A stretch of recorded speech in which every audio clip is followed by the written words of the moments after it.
woke up at 4:30 this morning. My son's had the flu. I'm not feeling great. My heart was racing. I'm noticing that, I'm having some anxiety and just haven't given myself the time to heal. From the premiere to when Blake Lively filed her paperwork, Justin Baldoni had been trying to send some messages in his silence before he had to fight back, using all the receipts he had, knowing Blake wouldn't give up lying to end his career. Blake Lively initially accused Justin Baldoni of kicking off a smear campaign against her, knowing fully well that her past and present interviews did most of the smears, which was enough for the public to form their own opinions. However, Justin didn't make any terrible statements about Blake before this, even on the day she sent him to the basement on his own premiere. Despite the challenges he had on set with Blake, Justin continued to speak well about her. So I'm hoping to see you back in the double duty role. I think there are better people for that one. Justin! I think Blake Lively's ready to direct. That's what I think. Now, knowing just how Blake challenged him on set to take over essential decisions of the project, coupled with how Justin said there are better people for the job and that Blake is ready to direct, was a big warning coming from a place of pain on how Blake tried to take over.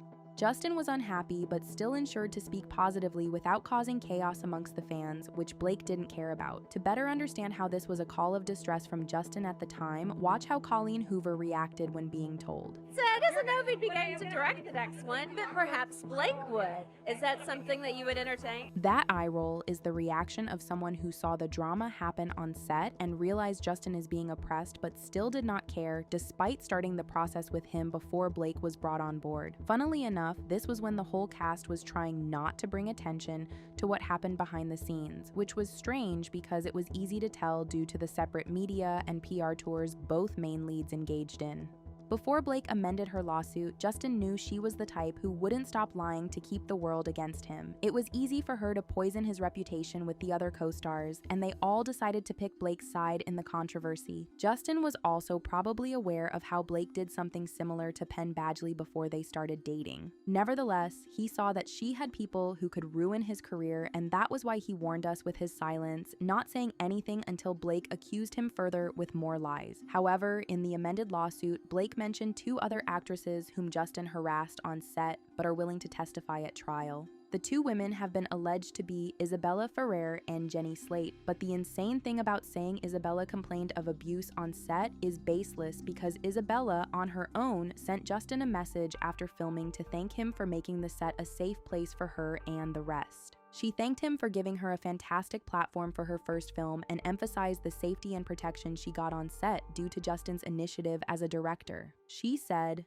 "You are such a wonderful, smart, and sincere director, and you created such a comfortable, safe space for me to feel like I could fully step into this role. I couldn't have asked for a more welcoming environment. It will stay with me for the rest of my life." Isabella would have never sent this if Justin had indeed harassed her, as Blake is trying to establish. Jenny Slate had supported Blake since the beginning, just like Colleen Hoover, but has chosen to be silent since overwhelming evidence has continued to turn up against Blake. It's also a fact that Jenny enjoyed abusing her ex-boyfriend Chris Evans up to the point where she now does the same to her friends and husband. Hit him so much. I came back from making our movie and hit some of my friends because I was so used to just hitting Chris all the time, and a couple of my friends were like, "You know what? We really don't like it." And I hit my husband and he was like, "Nobody likes that." So it's either Blake is lying like she has done many times, or she has promised the actresses some favor in their career if they decided to testify for her. Either way, it's wild that Justin feared all of these would happen and had tried to warn us by just being himself amidst the whole thing. Without the public opinion supporting Justin after seeing the evidence of how Blake was about to have his career fried, it's wild he would have been done for good, considering Blake was prepared to finish him in legal fees. Justin Baldoni's net worth is between $4 to $6 million.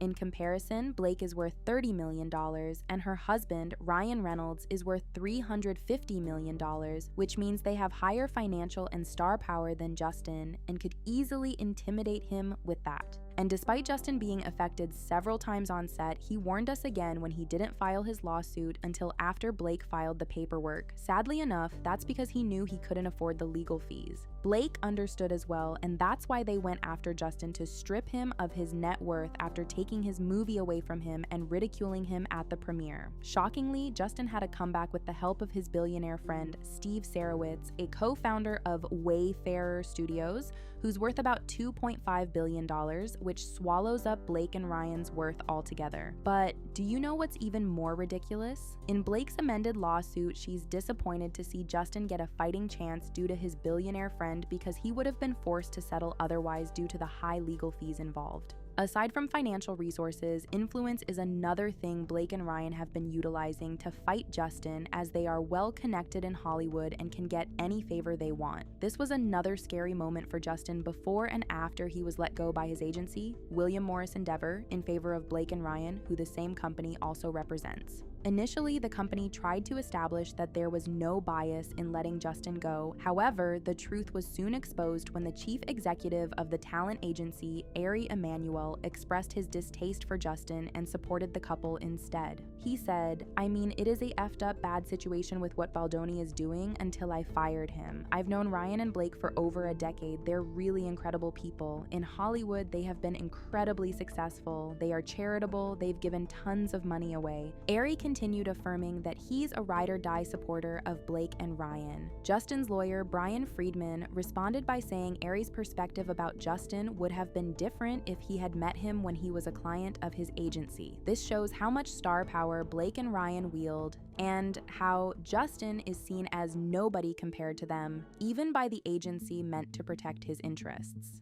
And now, many of the things Justin feared would happen have continued to occur to him as Blake showed off her influence and how far she's willing to go in shamelessly twisting and adjusting stories in her favor, which the public isn't buying. From getting his talent agency to drop him due to the controversy, which is one of the things Justin has lost in this fight with Blake, he has continued to suffer other misfortunes due to Blake's influence. Justin might be gaining favor with the public, but not in Hollywood, where the majority stands behind Blake and Ryan due to their popularity and power. A week before Blake filed her lawsuit in December 2024, Justin was awarded the 2024 Vital Voices Solidarity Awards, described as an awards program that honors remarkable men who have shown courage and compassion in advocating on behalf of women and girls worldwide. However, at this point, the drama had already escalated on social media as Blake's old interviews resurfaced with many speculations about what could have happened between them on set. Still, Vital Voices awarded Justin, and it was presented by his It Ends With Us co-star Hassan Minhaj.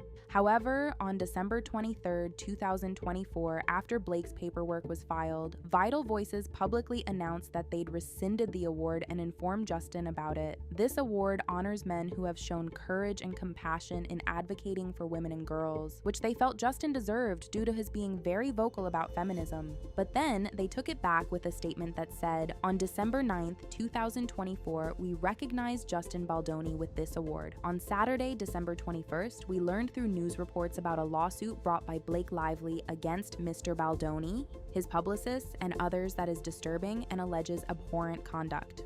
But do you know what's crazy? Isn't just the fact that Blake and Ryan mocked Justin for being a feminist, but that in the amended lawsuit, Blake quoted Justin Baldoni's statement from 2017 at a TED Talk by trying to take his feminist ideologies out of context and making him look bad. And it's not the first time Blake would diss Justin, as she once did a few weeks before the release of It Ends With Us in an Instagram post that says she has a bad feeling about nice men who use feminism as a tool. And now it's not a coincidence that his feminism award was rescinded. Many cast members left and unfollowed Justin, including the book's author Colleen, whom Justin appreciated and has been in alliance with since 2019, which felt like a huge betrayal. But what's crazy about this isn't these people who don't care about Justin, but his long-term podcast co-host whom he lost amidst the battle. Justin hosted Man Enough alongside Liz Plank, and on December 23rd, 2024, Liz announced her departure from the show after 4 years. She said, "I'm writing to you today to let you know that I have had my representatives inform Wayfarer that I will no longer be co-hosting the Man Enough podcast." While at it, she also took a dig at Justin in her address to the podcast fans. Liz said, "We all deserve better, and I know that together we can create it. I will have more to share soon as I continue to process everything that has happened. In the meantime, I will continue to support everyone who calls out injustice and holds the people standing in their way accountable." Despite knowing and working with Justin for many years, it was hard for him to see her walk away supporting Blake. Speaking about podcasts, many people who have worked with Justin in the past took many steps back to disassociate themselves due to Blake's influence. Amidst the controversy, Elizabeth Day, host of the podcast How to Fail, deleted an episode where she featured Justin to interview him about It Ends With Us. Elizabeth released a statement alongside this decision that says, "I have made the decision to remove the recent How to Fail interview with Justin Baldoni from all platforms, while the distressing allegations made against him in Blake Lively's recent lawsuit are fully investigated." With this and many more, Justin has lost a lot to the drama, and the most recent one appears to be financial and emotional struggles. However, Blake asked for her lawsuit to be amended because she never thought Justin would fight back with damning evidence to support his lawsuit. And even in the amended lawsuit, Blake hasn't been able to share convincing receipts to support her claims. In the instance where she initially claimed Justin launched a smear campaign on her, she switched the receipt to random Twitter screenshots of people giving their opinions to prove Justin smeared her, which is insane knowing just how far Blake is willing to go to destroy him.